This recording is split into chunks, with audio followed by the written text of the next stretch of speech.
Welcome back to LG Homestead. I'm Lorie and I am excited to have you here today because I've got some news for you. A lot of you who follow me know that last fall that I got a couple of death layer chicks that turned out to be one hen and one rooster. And then probably about June, the hen started laying eggs. Well, a little over a month ago, I took 5 or 6 of those eggs and I put them in an incubator and 2 of them hatched. And I'm just really excited about that. The death layer chicken is a rare breed and they're a pretty cool looking breed. There are 2 colors. There's the golden and there's the silver, or the black and white. They originate from Germany and they get their cool name by the idea that the hens are supposed to lay eggs throughout their lifespan. A lot of times most chickens, they'll start laying eggs about at 6 months, and then the first 2 or 3 years the egg production is real high, and then it tapers off quite a bit after that. Some of them quit laying completely as they get older. Some of them continue on, but just not like they did in the first couple of years. Well, the death layer is supposed to have that optimum egg production throughout their lifespan.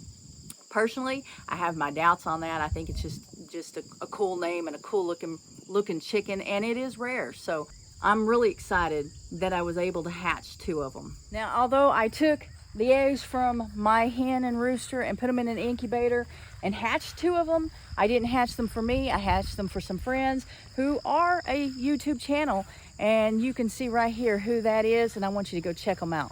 Uh-oh. There's Lorie. Uh-oh, gotta get it right. I don't have a selfie stick or a tripod, but I'm here with Mike and Tanya at fowlerfamilyfarm. They're the ones that got the little death layer chicks that I hatched. Excited. Do you, Mike, have anything to say? I say you guys come check us out at Fowler Family Farm. If you don't know who we are, come check us out. Facebook or YouTube. Definitely, because I think they're cool. So it was really good to see Mike and Tanya. They live in southern Oklahoma. I live in northern Oklahoma, so we're about 4 hours away from each other, and so we got to meet up and have breakfast or lunch or brunch or something, and then we said our goodbyes and headed back our separate ways. But now they've got their own death layers. There's 2 chicks. I hope one's a male and one's a female. Might be 2 roosters, might be 2 hens, and then they'll have to work on that. But the reason that I didn't hatch any chicks for me is because if you remember earlier in the year, Cassie and Gary went on vacation, and Cassie brought me back some death layer chicks. She brought 3 back. No, she brought 4 back. 1 died. I have 3 left. It looks like all 3 of these are going to be hens. Remember, I've got that rooster there raising chicks. He's raised these chicks since they barely had any feathers on them. They were really tiny. And I can see that 2 of them, the 2 black ones right here, are going to be roosters, and he doesn't seem to have a problem raising them as well. I think they're going to be roosters because of the comb and wattles. See, the one behind this first one, the one behind it is also Black Orpington, and she clearly doesn't have the wattles and combs. So over here is the death layer, there's another death layer, and there's the 3rd death layer, and it looks like these are going to be hens. And we'll be getting these guys out of here just as soon as we can. I tried putting them in the big coop with the other death layers, and they can still fit through the fence, so I can't quite put them over there yet. Those death layer eggs weren't the only eggs I put in the incubator. Remember the meat chickens that I got from the neighbors? I collected some of their eggs and put those in the incubator. I think 5 of them hatched, and they are so much bigger than the death layers. These birds right here are a lot bigger than the death layers, and the chicks are like twice the size of the death layer chicks. And so it's very interesting to see all the different breeds of chickens. But the plan for the meat birds, the meat chicks, is to process here just as soon as they're ready to process, as soon as they're big enough, which I'm hoping. See, I don't know what kind of breed it is. I don't know if it's a Cornish cross. I don't know what kind of meat bird it is, but you can see the adults are huge, so you know it's a meat bird. The chicks are huge. They're going to grow quickly. I just don't know how quickly they're going to grow, but as soon as they get big enough, we're going to process those. And that will be the first time that we process birds on our farm. Now we've helped a friend before, so we've done it one other time, so we kind of have an idea of how to do it. But these were born on our farm, raised on our farm, will be processed and eaten on our farm, and that's exciting stuff, guys. You guys remember Chase, my goat, in the last video kept getting out. I was trying to treat the cows, trying to spray for flies, trying to treat a wound on the cows, and I had a goat that kept getting out. Well, it just never stopped. So now Chase has to live with the chickens, at least for a little while, till I can figure out what I need to do. And I can see this coop needs some attention. Wonder if Chase did this. We got to staple this back up, and actually there's quite a bit that needs to be done on this fence. I mean this run. There's still a lot of work that we need to do on this run. The problem is he keeps knocking over the chicken feed. He's tearing up the feeder, and then when we feed him over there in that bowl over there, they tend to get into his food. So it's definitely not an ideal situation. But the fence here, apparently he needs a little bit more than 4 foot. Remember last time we had a broody hen sitting there? She was there for a long time. Well, we kicked her out. we didn't kick her out of the run. She's out. She's one of these birds out here, but we got her out of the nest and cleaned that out. It was getting a bit carried away, and we were losing eggs because of it. Not that we're eating a whole lot of eggs now anyway, but see, that's full of food and he knocks it over.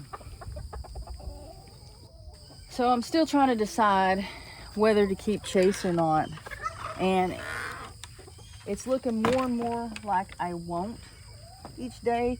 The reason I want to keep him is because I like him. He's beautiful. He's registered. I am not going to register any more goats, but I just like the idea of having a registered buck. My only female that is registered is Rain, and that's his mother, so they won't even be breeding together. But what are you doing? You can't open this. I guess you can. But anyway, like I was saying, he's the father of half the does over there. He's the son of one, and so there's really just not much room left over here for him. And now he's jumping this fence. Now this fence over here, down there on the other side, is only about 3 foot, but now he's jumping this 4 foot fence as well. So he's going to need a better fence, or he's going to need to be in a situation where he has more room so he's not tempted to jump it, or further out to where there's not a chance of traffic or the neighbor's dogs or something getting a hold of him. What are you doing? Another thing that would keep him in is if you left him with the does all the time. And I don't do that. I put them with the does at a certain time because I have a certain time that I want babies born, and I always want to know when they're bred and when they're due so that I can be around to assist them if they need to be assisted. But yeah, I don't want them just having kids in the middle of January, February, or August when it's too hot. So I don't keep the bucks with the does at all times, and if someone was to do that, that would also keep him from getting out. Blizzard, your tail is kind of thin there, buddy. Update on the cows. They're all looking good. Doing better with the flies, or actually we're spraying them. She's very hard to spray. The one laying down over there is very hard to spray. I need to go check on her, but I think I saw her up with the rest of them just a few minutes ago, so it's not, I mean, it's not that unusual for her to lay, you know, as long as she's that close and she's not out somewhere else, to lay there by herself. What's up, Jake? You getting the job done, buddy? You gonna come see me?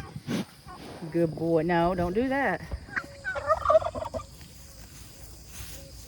So we don't always have Jake out here because we plan that birthing as well. So we're looking at having new calves on the ground somewhere towards the end of April or the beginning of May of next year.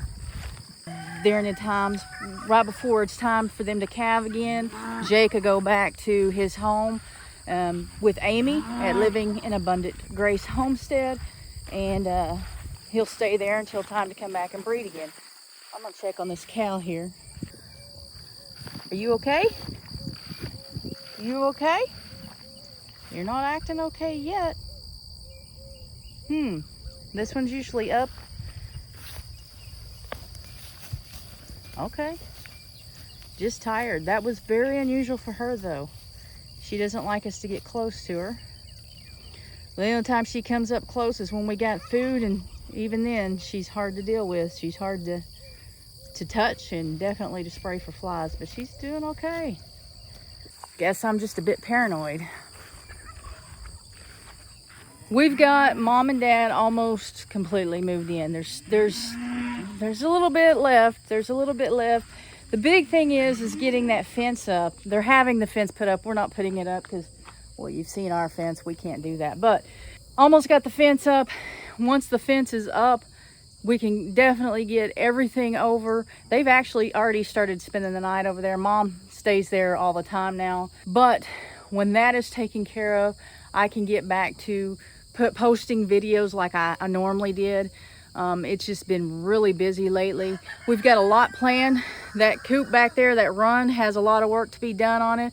I'm wanting to make some decisions about the goats, who's staying and who's going. If it wasn't for me just really enjoying goats, I would get rid of them. They don't really serve a purpose for me here.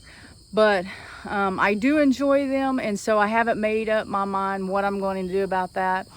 But if I keep them, if I keep any of them, I do need to make a larger, better goat shelter. One that when I go in and help them, or go to feed them or help them during the birthing process or whatever, that I don't have to bend down. I'm a short girl. When I have to bend down, it's probably too small, and we need to do something about that.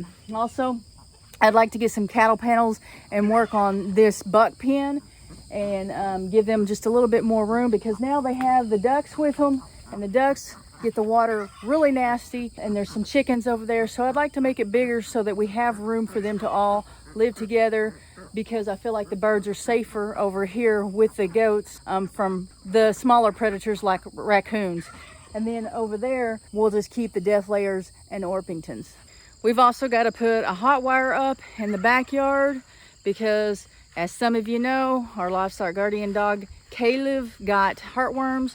We had to keep him inside in the garage for 2 months, and when we put him back out, he's changed his behavior. There's a couple of things that have changed. One thing is that he's chasing goats. He's trying to play with them. He's chasing them, but he's also jumping the fences, and we can't have either one of those things. So we're going to put hot wire up around the backyard and just keep him in the backyard for now until things change, until I can figure out a way to introduce him back with goats or find a job for him or something.